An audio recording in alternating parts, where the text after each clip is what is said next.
J'ai découvert les inhalothérapeutes et leurs fonctions. Ils ont été d'une aide merveilleuse. Ils ont été extrêmement professionnels.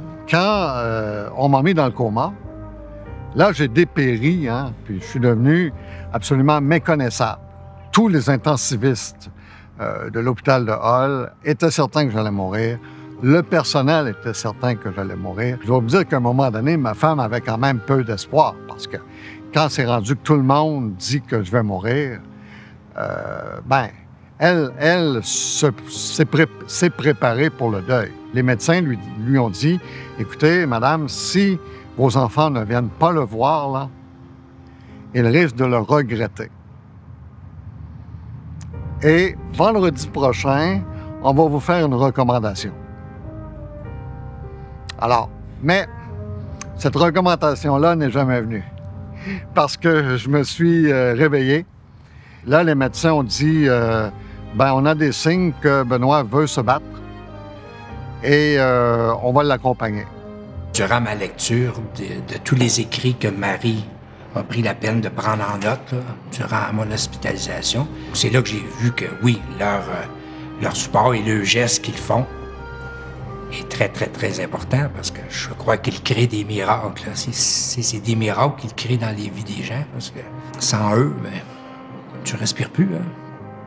Je parle quand même de guérison parce qu'il y a eu tout un parcours depuis le mois de janvier dont je suis très fier, dont je suis très heureux, mais c'est un parcours auquel les inhalothérapeutes ont beaucoup contribué.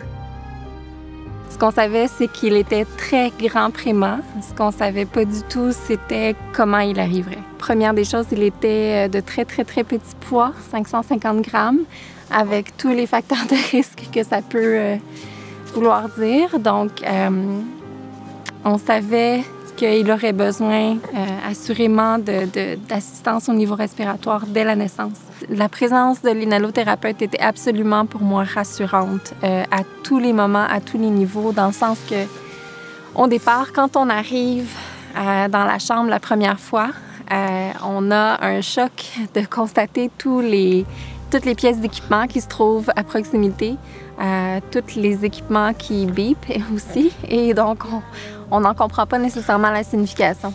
Et d'avoir quelqu'un qui prend le temps juste de venir s'asseoir avec nous, de nous expliquer un petit peu à quoi ça sert, qu'est-ce que ça indique, quoi surveiller, qui nous donne des informations aussi sur ce qui est normal pour un grand prima. Parce que dès que ça signale, on a l'impression qu'il y a quelque chose de grave qui arrive, mais non, quelqu'un qui nous rassure, qui nous dit, voici ça, c'est normal, ça va arriver plusieurs fois par jour. Voici ce qu'on peut faire, par exemple, pour aider.